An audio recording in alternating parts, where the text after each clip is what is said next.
Here's a down and dirty trick for growing more native fruit trees. Right behind me, I have the native pawpaw tree, Asimina triloba, and I want to show you guys how to grow pawpaw very, very easily.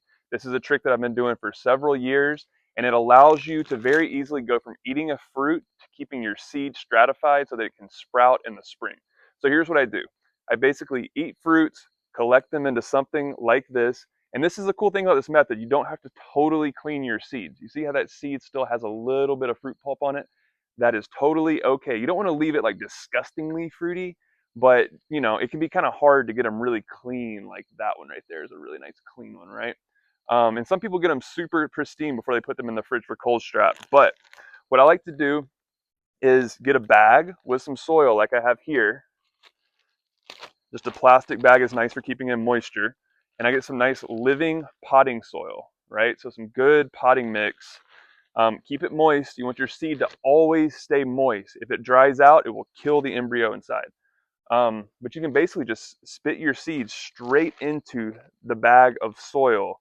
And then after, over a decade of gardening, I've really learned to do this.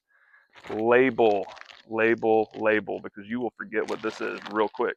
Okay, so we read our, pawpaw, what is it, September 2025, and we will then put our seed straight into this, and it will go into the fridge. And what this method does, like I said, it allows you to not have to clean that seed off so much, because this soil, the bacteria in that soil can then eat whatever's left of that remaining fruit coating, and your seed will not get moldy in the spring. What you're wanting to do is keep your seed from getting moldy. It needs to stay moist, not too moist.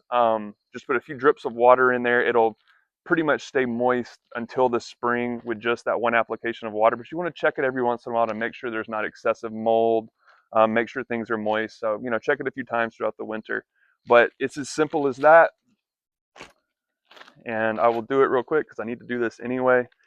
There's so much going on this time of year, and pawpaws are dropping, and I need to get my seed into cold strat so it doesn't dry out and keep bugging me, because I'm thinking about how I need to have pawpaw seed germinating by next spring. So this is something where you're collecting it right now. We're right in the middle of pawpaw season, and then you will thank yourself in the spring when you pull this out of the fridge. I pull them out in about April and just set them out into a warm place where you're going to see them frequently, because all of a sudden those tails will start sprouting.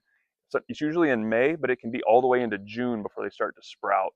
You don't want to leave them in that bag sprouting for too long and let those tails get too long and start to dampen off.